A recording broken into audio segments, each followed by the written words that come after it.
What's going on YouTube? Today we'll be comparing the KUOE against some of the more established brands that I have in my watch collection. Starting with this Orient Bambino Generation 2. You will notice that the Orient is a much larger watch. The blue hands seem to be a bit more deep than the KUOE. It could be just a lighting or it could be an effect due to the dial color. The dial on the KUOE is white, whereas on the Orient, the white is a bit of a milky white. There is some observable difference in the depth of the blue color.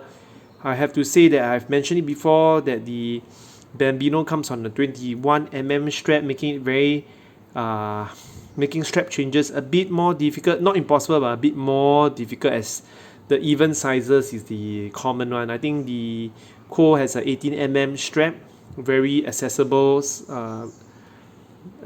band size, and the band on the Orient is much cardboardish in feel.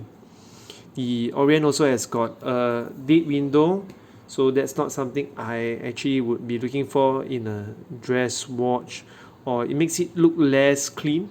But the execution of the date window on the Bambino, it's good because it's a bit color matched, and it doesn't eat into the 3 o'clock because there's no 3 o'clock indices. The Bambino has got no sign crown, as I just found out. It has got a polished case profile which the KUOE doesn't have. Alright, so the next one we have got, I haven't really did a review on this, but this is the Shanghai Watch Company. Same size, but the Shanghai, same size I think. There's no date window on the Shanghai. I think the Shanghai is a bit bigger at 38mm. So one is China made, one is Japan made. Shanghai watch has got considerable history.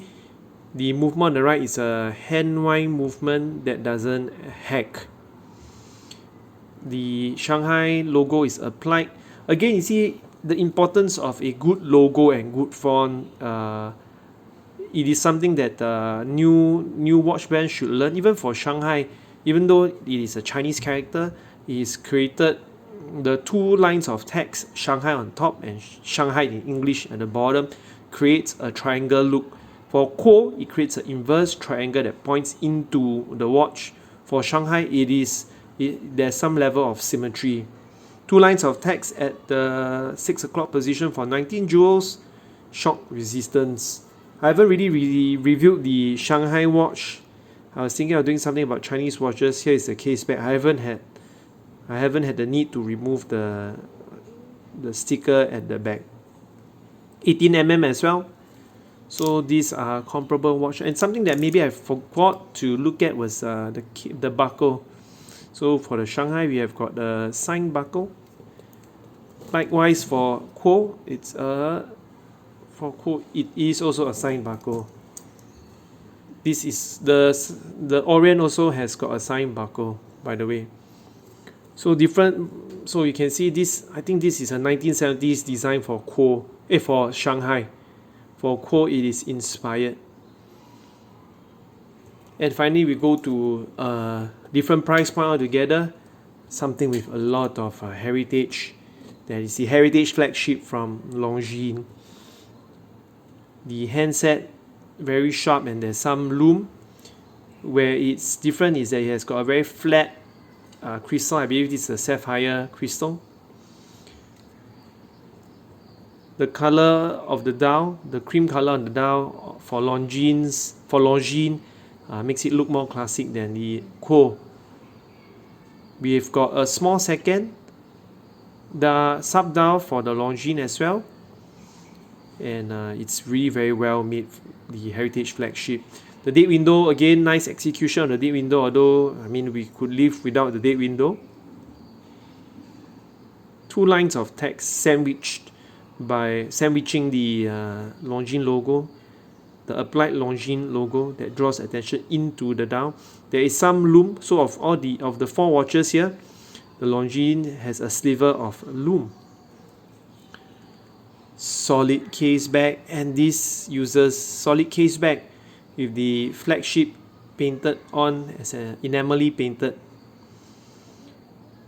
Uses an ETA movement.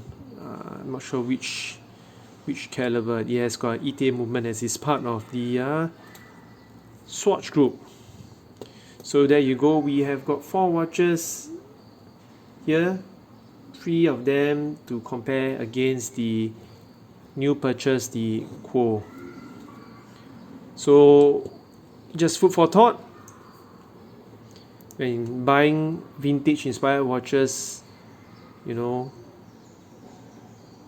color, the dial, and the brand, and the story also makes a very big difference. I forgot to talk about the Longines strap. It is an odd size as well. I'm not sure why they like to do it in odd sizes for both the Orient and the Longines. It's 19mm. This is not the original strap. I bought this online. Let's see. It's a De Beers strap. Alright. I hope you enjoyed this short video. I'll see you in another video in another time. I gotta enjoy my weekend. Enjoy your weekend too.